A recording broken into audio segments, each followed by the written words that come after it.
Hey guys, this is Christy with Sapphire Skies Farm, and today is our day that we are going to butcher chickens. Now, when I say that this is our day, this is just our day we're recording it, but we actually butcher chickens about once a week or a couple chickens every other week, just depending on how things work out. But we thought that maybe we would make a video to show you how we do it. Now, there are some fancy ways to butcher chickens, and there are some, I have a chicken and I need to take care of it in my backyard right now, ways to butcher chickens. And that's kind of the way we do it. So I thought I would make this video for you guys that have maybe egg-laying hens and you just need to real quick butcher up a rooster that you accidentally got, you weren't planning on. So this video is definitely, you don't need to have really anything too fancy for butchering the chickens in the backyard. Now the one tool that we have that we use is, we have this large pot, water, soap in there, and it's big enough to fit a chicken or a turkey, and it's on a propane burner here. While this makes it a little bit easier for us, this is not something you have to have. You do not have to put your chicken into hot water. It just makes the feathers come off easier. Otherwise, anything else you see here is just whatever you would have lying around in your yard. Make sure that your knife is nice and sharp.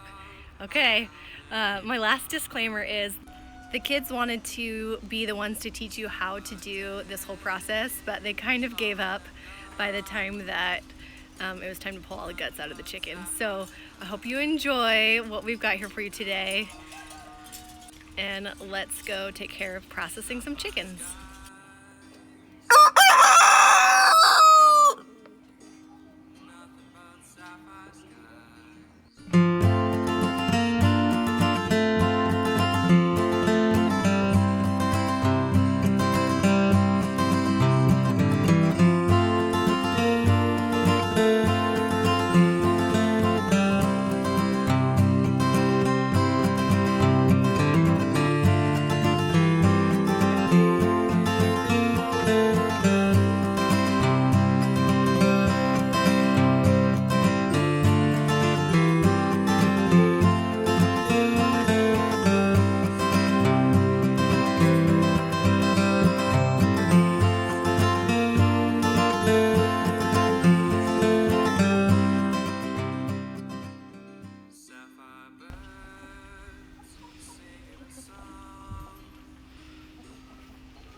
That's right. We got 4 roosters in here. It's time to take care of that problem. Dad just went to go get a rooster so we can butcher it. He holds it upside down so then the rooster stays more calm. This is a Red Ranger chicken which we hatched from an egg.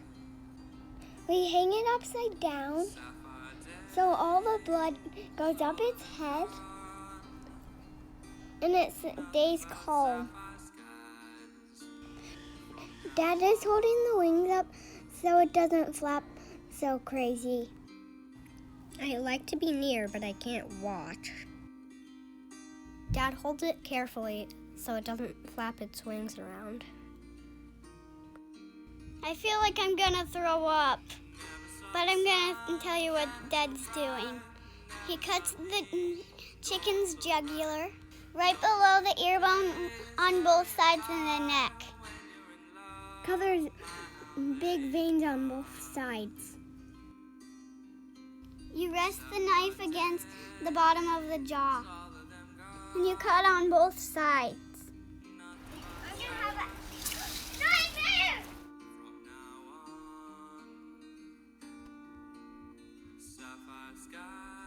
Make sure you got the whole vein so it drips out easily. Dad likes to hold its wings here so it doesn't flap too crazy. Before he learned this, he'd end up with blood everywhere. That didn't make Mom very happy.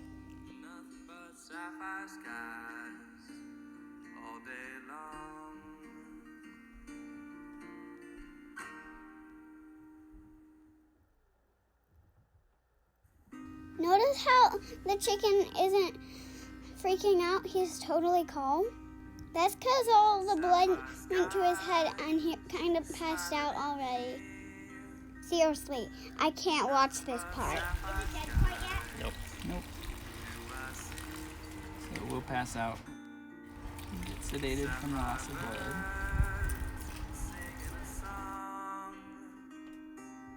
Nothing but sapphire skies all day long. Never saw the sun shining so bright. He's on his way out.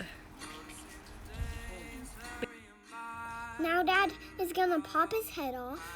We don't eat the head. This chicken's done with its head anyways.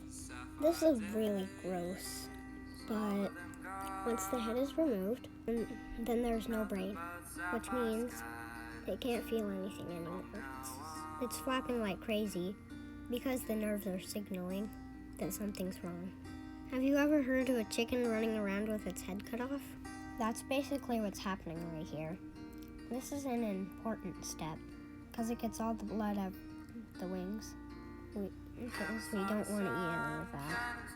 Once it stops moving, then you know that its heart's totally stopped. Dad,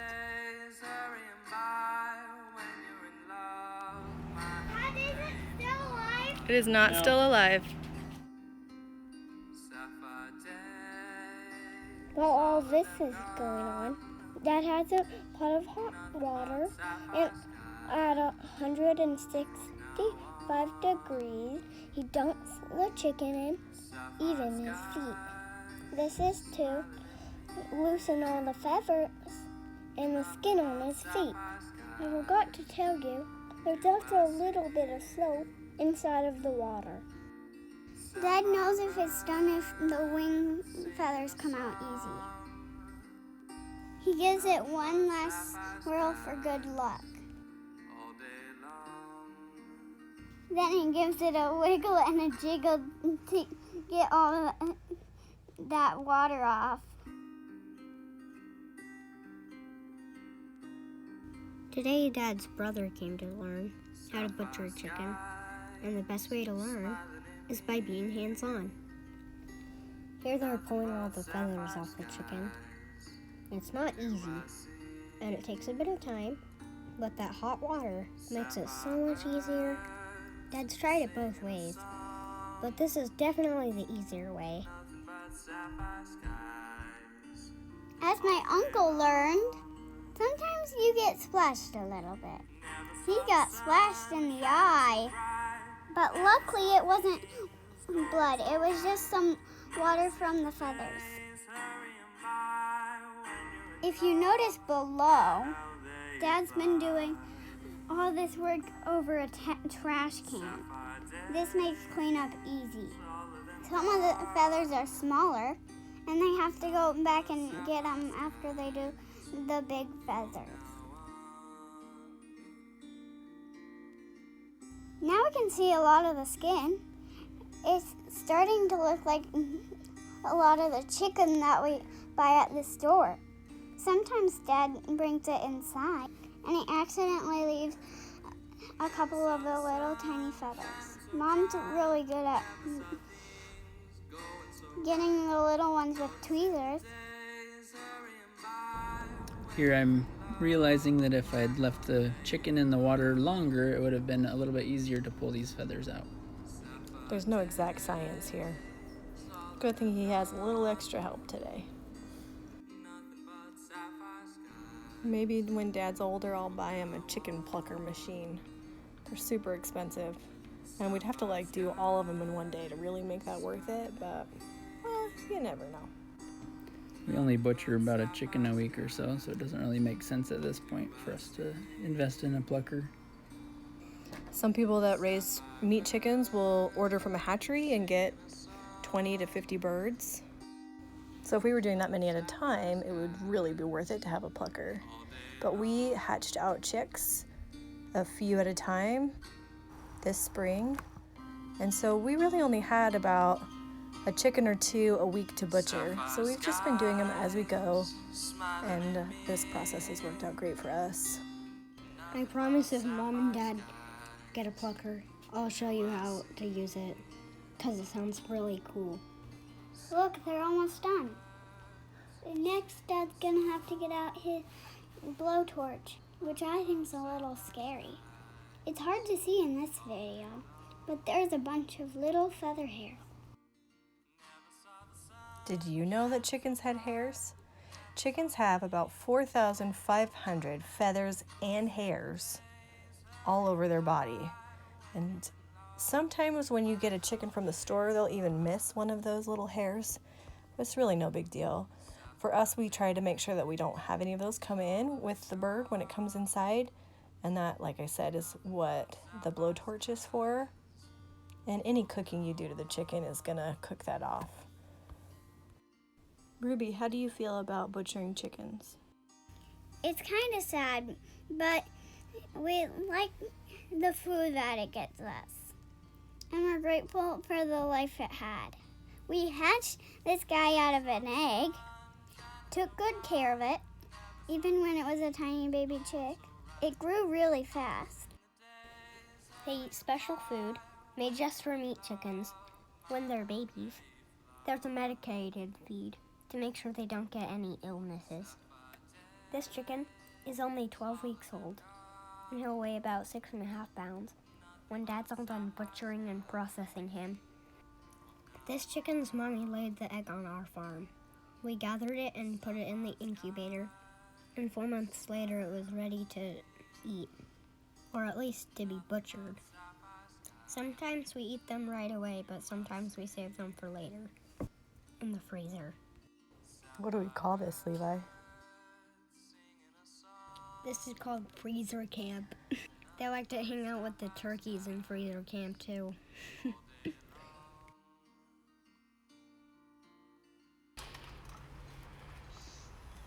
got all these little pin feathers and, I don't know if they're pin feathers, tiny feathers, hair feathers. So he just takes the blowtorch to it.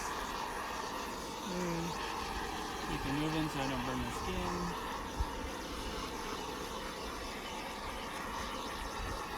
It's all those tiny little feathers that you can't get. Dad, on the legs. Look at it. The wings seem to be the ones that bug me the most when I'm processing them. This one we're going to do is a roast, right? Yeah. Make sure we get all the feathers out in areas where we're keeping it.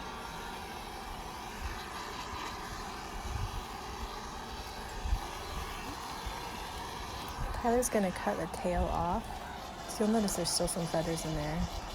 There's really no point in doing a lot of work to get the tail feathers off because he will just chop it off. I don't want to overdo it and then skin.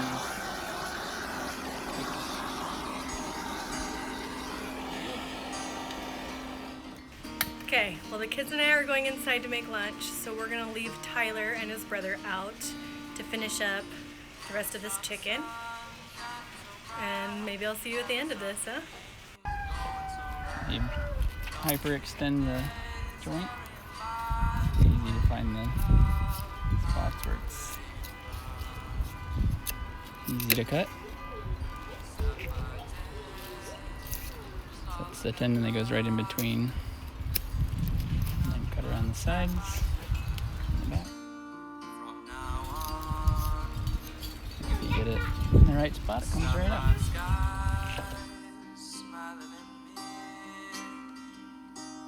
Nothing but sapphire skies do I see.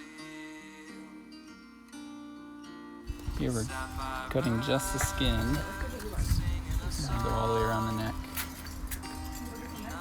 Be careful not to get the food pouch.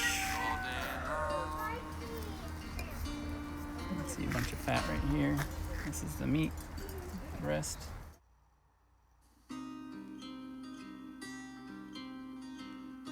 It's not as sharp as I'd like it to be.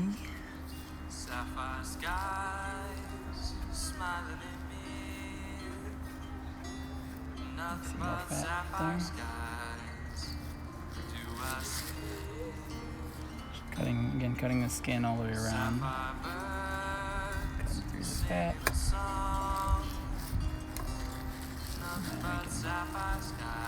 At that point, we can peel the skin back. Some of the membranes like to stick on, hold on. Tear it up. If you want to keep the fat, then you can cut it so that it stays with the meat.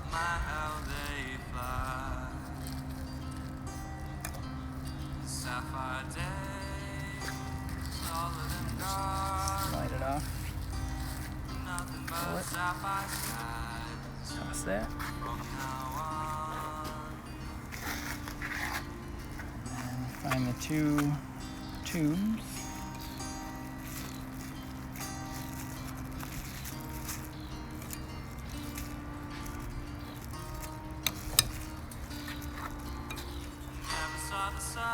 One is the food tube, one is the air tube.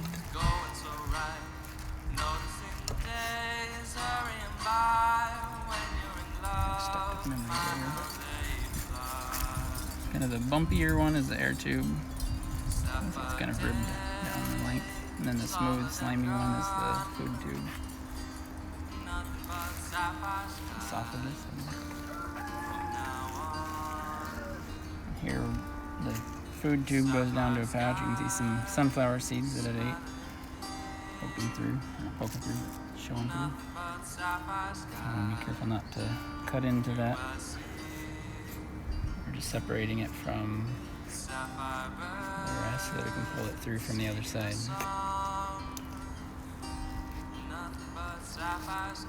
Fat.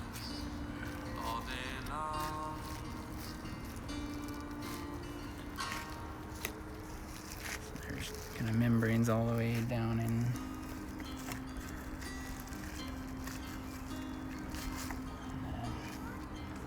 Sapphire skies smiling at me.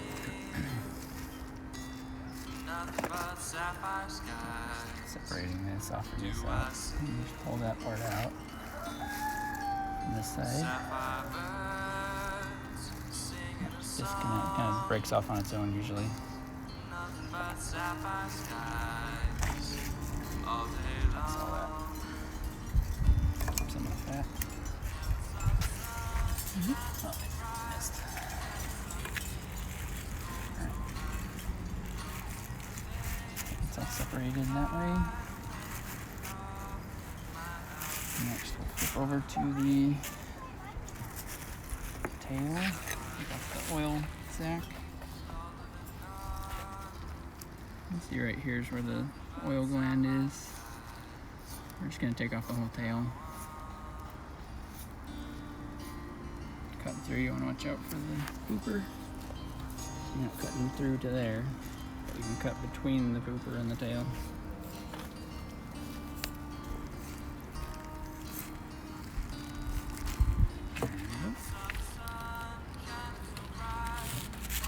Can go into soups and stuff, but this one's going to be a roast chicken. So. Next we're going to take out the stomach cavity. So I start by cutting just the skin, just enough to get in there. You don't want to cut into any of the intestines or that stuff, so we just do a sliding cut. You don't want to poke anything. And then there's a muscle membrane here you want to get inside of too.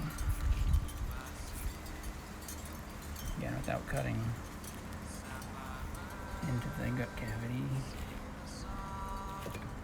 the gut sac. Separate that membrane from the gut sac and the muscles on the outside.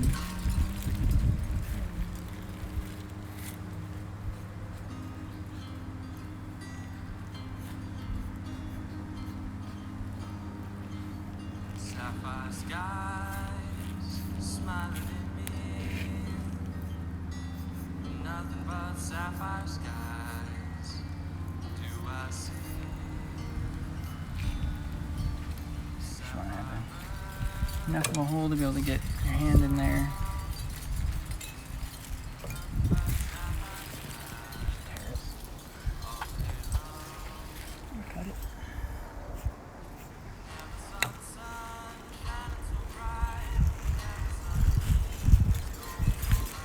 reach in and staying up along the top edge.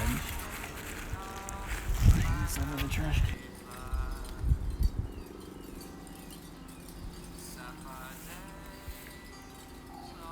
Both sides.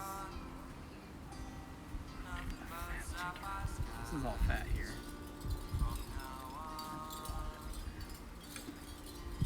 Harder to get my hand in there.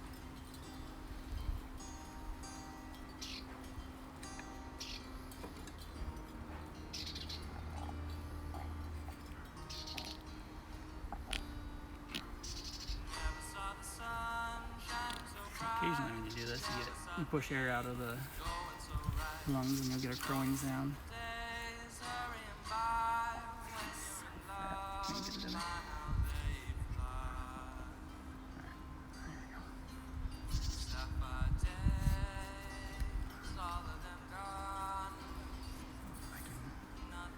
Get it right, I can get the lungs and everything out all at once.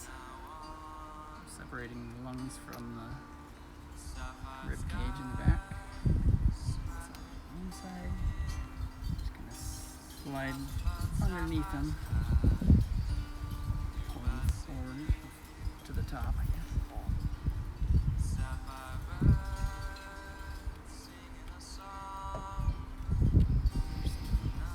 Tendons and stuff up in the top that I'm breaking with my fingers. Just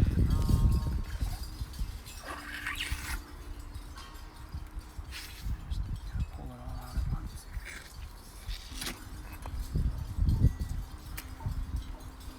So that's the food stomach hanging down at the bottom.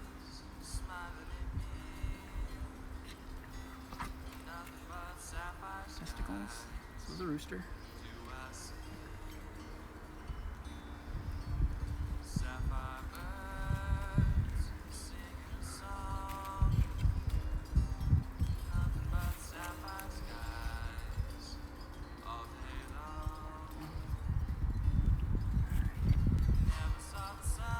Now that it's hanging and down out of the way,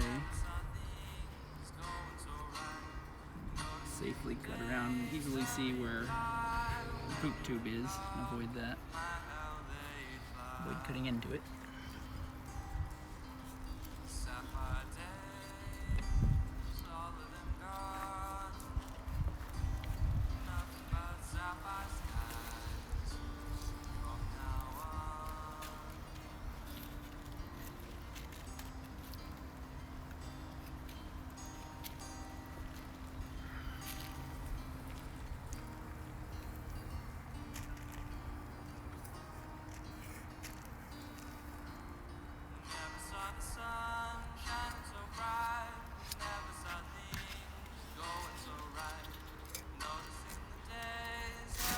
There we go.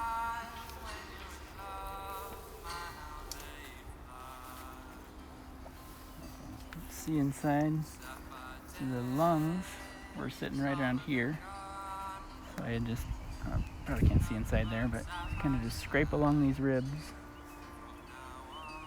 and scoop it up out. So I start on the outside, scoop under, pull them up, and then I also like to take out this whatever it is.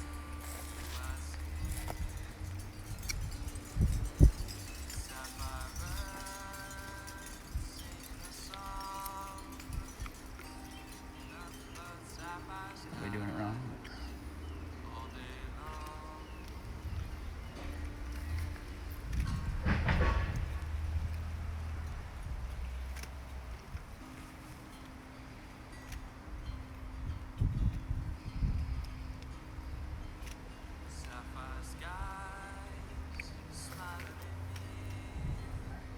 Rinse it off. Rinse it off, rinse it out. This is my one-man setup. Hold the hose up when I need it.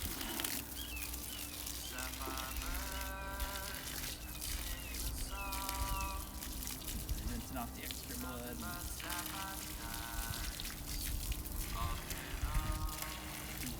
Feather bit.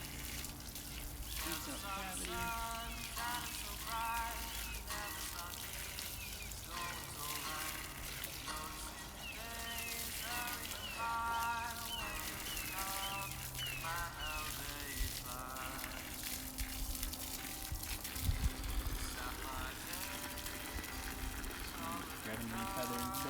the parts that we're keeping. Let them stay in.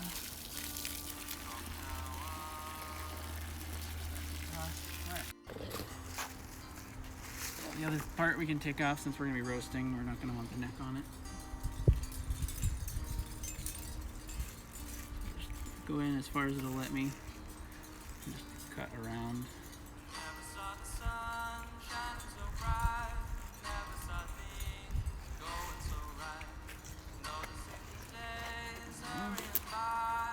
Pull it back. Just cut where it naturally separates. And we're done with that. And we're done. So Tyler forgot to make sure that he put this last little bit on there. So it turns out I had a little clip from when he had done the turkey the day before. So I'm just adding a little bit of this last step here from a turkey video instead of the chicken. Because I want to make sure you see what to do with it once you're done butchering it, but before you bring it in the house. I'm just looking out my back window and saw that Tyler is out there plucking a turkey.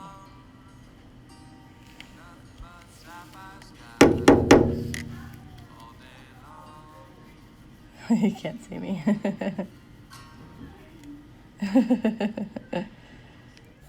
So he's just finished butchering and now he's dipping it in some vinegar water.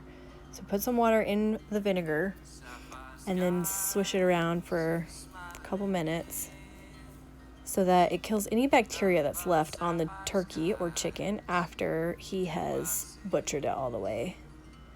And so when we bring it in the house, it's really clean and good to go. And then you can see on the little table there are some bags that he will put it all in when he's completely done. And see, he's just really giving it like a good swirl. Once you have it butchered, it's really up to you how you store it. For us, we like to put them in shrink wrap bags. That seems to be what works the best for us. I know some people that just use freezer bags and shrink wrap bags. So really you do what you have on hand, especially if you're just doing one chicken. I mean, you just do what you can, right? But the important thing to know about is that your chicken is gonna go through rigor mortis, just like any other animal out there. And so you wanna wait at least 48 hours to cook that chicken. You can freeze it or you can cook it at 48 hours. So you're gonna keep it in the fridge or on ice, really nice and chilled, but not frozen until it's come out of rigor mortis. And that means like when it's stiff. So if you don't let it come out of rigor mortis and you cook it before that, then you will end up with some tough meat. And it's not really worth it to butcher your own chicken if you're gonna have some really tough meat. So that's an important step in the whole process. My favorite way to cook the chicken is spatchcock chicken, and I'll do a video on that at another time. Well, I hope that you got something out of our video today. It's definitely a process to process chickens, and if you have any questions, please reach out to me. I'd love to help answer any of your questions. You can put it in the comments below and it will let me know that you have a question about it. Okay, good luck. I hope it goes great. This is Christy with Sapphire Skies Farm. I hope you got a chance today to get outside, get your hands dirty, and enjoy some sunshine. Bye.